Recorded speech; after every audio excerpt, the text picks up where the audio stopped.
Hello, everybody. everyone. We're back. I have no idea why I got that. distracted by that, but we're back for another Felt What like We Read video. Yes. We're going to be sharing our thoughts on a couple other books that we've read. A couple of other recently. things. In my particular case, I'm talking about some contemporary reads, mostly romance with the exception of one, which is the one I'm going to start with. All right. So the first book that I read is The Midnight Library, which is by Matt Haig. Ooh, yeah. This is a book that I read for the book club that I do with my sisters and my cousin, which for some reason we've been really good at keeping up with it, and I hope that we actually do it into 2021. Anyway, The Midnight Library is actually the perfect choice for a December read because it is about a woman named Nora Seed, and she feels like she is living a life that's not meaningful to her or to anyone else, and so, slight spoiler, but I feel like people should know this, she tries to take her own life. And as an end result, in this particular story, she ends up in a place called the Midnight Library, and while she's there, she has the chance to see how her life would have turned out if she'd made different choices along the way. And so it's this exploration of, you know, life and regrets and your thoughts about life and your thoughts and your impact on other people, and I really liked it a lot. I was curious about Matt Haig because a friend of mine had read his other book, How to Stop Time, and loved it, and she recommended I read it, but I haven't gotten to it yet. And this book in particular, it just felt very resonant in a lot of ways. I really like the themes, especially the whole, like, sometimes it's just about having a different perspective or seeing things in a different light. I think that's the main message of the book, really, and that's really resonant with me. I like how he explored this with the story. I think it was both entertaining but also very thoughtful in a lot of ways, and I appreciated that a lot. He's also got a lot of brevity because it is a very short book and we all basically flew through it, which is a testament since not all of us read at the same speed. The one thing I will say though is that his writing style isn't normally the kind that I enjoy because it's a bit simplistic, I guess is the right term for it. Like, it's very straight to the point, less on the details and descriptions, which, like, I generally prefer a little bit more flowery detail in my writing. But overall, I really enjoyed the way he expressed the themes of his story. I think it was such an interesting concept. It definitely is going to raise a lot of interesting questions during our book club meeting at the end of the year, so I'm very glad to have read that. And then I went straight into a holiday book, which I'm reading with my sister Rachel, and this book is In a Holidaze by Christina Lauren. Christina Lauren are known for writing romantic comedies these days. They used to write a little bit more sexy times into their books, and now these days they're more into women's fiction. The thing I had known about In a Holidaze before going into it is that it was a holiday book but with a Groundhog Day movie theme to it, where, like, she was reliving the same day over and over again. Which is... Well, to be fair, it's not the same day. So the main character, May, in the story, she and her family and their family friends, they always all spend the holidays together at this sort of house that they have. I think it's somewhere in Utah. And she doesn't want that to end. It's been a tradition since they were babies. Like, this is a thing that they have done every year for as long as she's known. And they have a lot of different memories and different traditions attached to the holiday celebration they all spend together. But on the last night that she's there, she kind of does something that she regrets the next morning when she wakes up. She makes things weird, and then she finds out that they're actually planning to sell that house where they all congregate for the holidays, which also throws her completely out of whack because she's used to the tradition. She and her family get into an accident, and she flashes back to the start of the week. She wakes up, she's on the plane, and they're only heading off to the vacation. And this happens multiple times in the story. And so she's trying to figure out, like, what things she should change about how she handled that week in order to make it successfully through the entire week. I really like the premise of it. I think it would make for a great holiday movie, which is exactly what I wanted in the first place. Starring Vanessa Hudgens. No, I'm kidding. I'm kidding. It could star Vanessa She's sort of Hudgens. Like becoming the queen of holiday movies these days. But yeah, if you're... Netflix is tracking. I mean, honestly, if you're in the market for that sort of story, this is definitely something you'll want to pick up. I think it was very charming in that it captured a lot of, like, the holiday traditions that a lot of families like to do. I love the whole feeling of, like, not just their immediate family but their found family, because, like, the parents have been friends since their college days, and then their kids have been friends since they were in diapers because they grew up together, and it's just such a great, like, that's cute vibe to it. So there's the whole family aspect, there's the holiday aspect, the romance aspect was also cute, but it kind of fell to the, I guess, lower part of why I enjoyed the book compared to all the other stuff. Because, I don't know, maybe it's just because I did like it because she has a thing for the older brother of the family friends. Sure. And then it looks sort of like the younger one has a thing for her. It's a thing. But, like, there's so always for that kind of me, dynamic, the romance really. was, like, it was cute, but it was also, like, not something I was super invested in, I guess. Right. So overall, definitely enjoyed the book. It is not my new favorite from them. I still hold to the fact that one of their earlier series, the Wild Season series, is probably the work from them that I enjoy the best. But I would highly recommend it if you're just looking for something that's like holiday rom-com style read, because this is literally exactly that in a book. Like, if they brought it to life on screen, like, I would not be surprised if, like, at some point Netflix would be like, hey, Vanessa, I want to do this movie. Because I could actually see her being the character. Right, I mean, yeah, she's... So, yeah, those are my thoughts on that book. And now I'm going to let Mackie share a bit of his thoughts on something he's read recently. Right, so, again, Marvel Unlimited, my new favorite thing. 3 months. Favorite thing. 3 months. Comics from 3 months ago, no longer 6 months ago, that kind of thing. So what I sort of ended up binging as the little pieces of the comics were released over the last few weeks would be the big, because so for those of you who aren't sort of into comics, every so often for the last decade or so, maybe a couple of decades, big comic books like DC and Marvel with their sprawling superhero like universes have something called crossover events where you've got a really, really big event and it touches most, if not absolutely every single comic book series that's been running concurrently. So if you read like everything that's out there for, let's say, the X-Men, the Fantastic Four, and the Avengers, and individual comics like Captain America and Captain Marvel, everything in those comics are happening at the same time as sort of like the main sort of story arc. So let me paint the picture for this particular one. Is called Empyre. Nice and quick. Traditionally in the Marvel Universe, in space, there are two major superpowers in the galaxy called the Kree. For those of you who know Captain Marvel, you'll be familiar with the Kree. Inhumans, that kind of deal. They're space-faring, warmongering type crazy folk. And then there are the Skrulls. For those of you who did watch Captain Marvel, they're also space-faring. They look like the victims in the movie, but technically they have their own empire and they're crazy. And the Kree and the Skrulls have been fighting forever, in a million years. One thing has united them, much to the surprise of literally everyone. They're like, if the Kree and the Skrulls are united, what could possibly be united against? So at first it's a bad thing, right? Because they're terrible empires. And now that they're united, they're like, oh, you better not. And so the Avengers, thanks to Tony Stark, makes the mistake of protecting a race called the Qatari. For whatever reason, they have ties to the Qatari. It's all in the, we don't have the time nor the patience to get into that right now. But they make a bad call because guess what? In the act of protecting the Qatari, they actually end up setting up something, some kind of their own bioorganic tech. They're a race of plant-based creatures. And in doing so, basically end up waging war against the entire freaking galaxy. Great. And the Skrulls and the Kree are like, that's why we're together. Because they're gonna kill all of us and you just allowed them to do that, Tony Stark, thank you. And Tony's like, I'm a moron again. Which, in the last video, if you guys watched me, that's the problem that I have with series that just won't die. Because there's only so many times it's Tony Stark's fault. Yeah, I know. Why is it always Tony's fault? And again, the argument is it's to get new readers to come in and go, okay, this is fine without having to read through hundreds and hundreds and hundreds and hundreds of backstory. But for those of us who have been at least around for the last couple of hundred, right, it's like, great, it's Tony's fault again. And it's not really his fault, but it is what it is. So, and now everyone's being invaded across the globe by giant plant creature army things, right? Hey. So this particular, Empyre spans everything that I mentioned: Avengers, Fantastic Four, X-Men, Captain America, Captain Marvel. Without really getting into it, it's another giant epic space and Earth battle. Okay. And it's another one of those, the world could end if the Avengers won't work because won't work together with everybody else. So I will give highlights. If there's anything at all that you're gonna want to read this for. So one thing. So Avengers, how are they gonna unscrew this screw up? Right? So a lot of company lines, a lot of, if you love the Avengers Assemble kind of thing, well, they're assembled. And unscrewing up the screw up that they screwed up.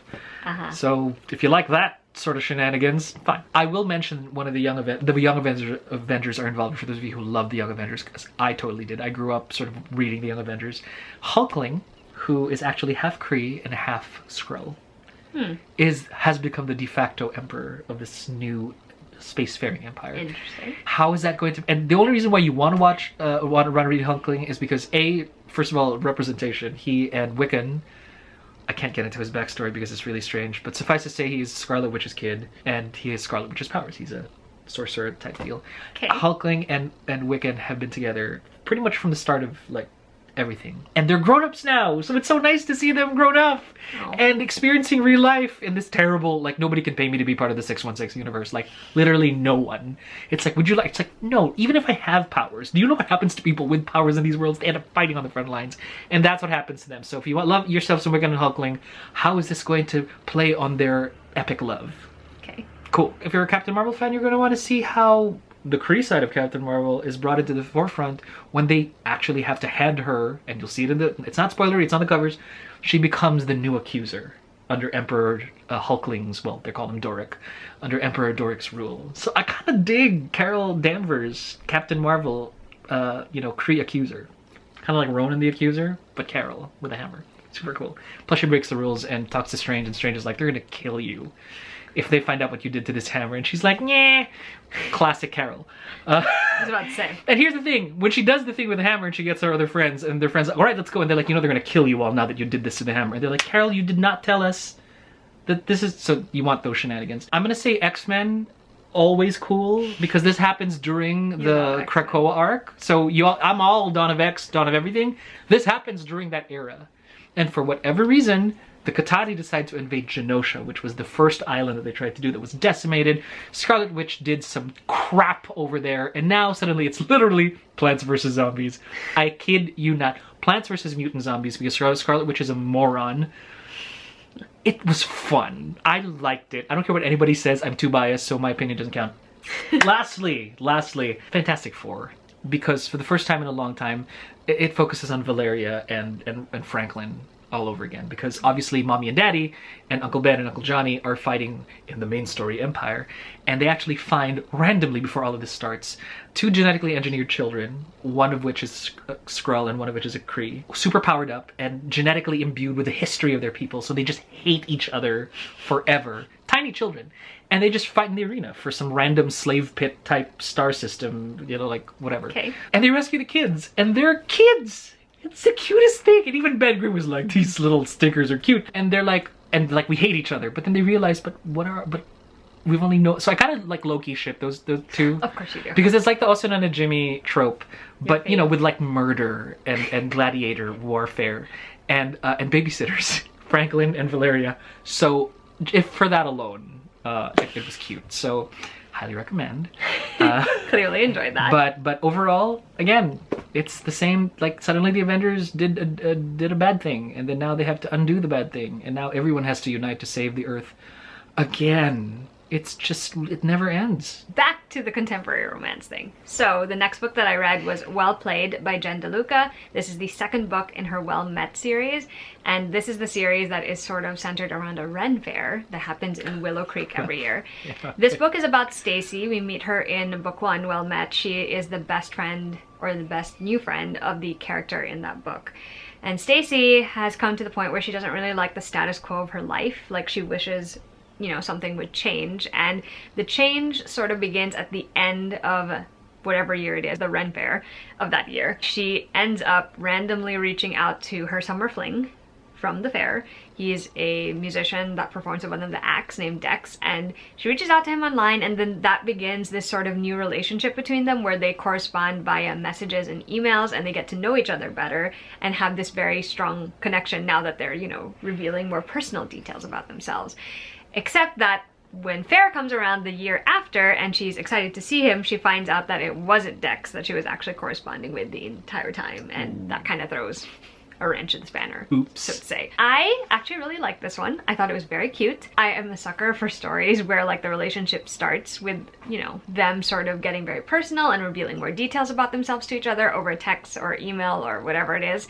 It was really fun to watch that dynamic grow. I also really liked being back at the Willow Creek Renaissance Fair. I really want to go to a Renaissance Fair one day in my life, and I just love how charming the one in Willow Creek is, because it's not as big as some of the, you know, state ones that happen elsewhere, at least the ones mentioned in the book, but it is so charming because it's like a small town. They get volunteers from the town, and like these people are like regulars, so it's like a little family of their own, and I would have loved to do that. I also really like that you get to see a lot of the characters from the first book, particularly the couple in the first book. It's just so nice to, you know, have them be there and be so present.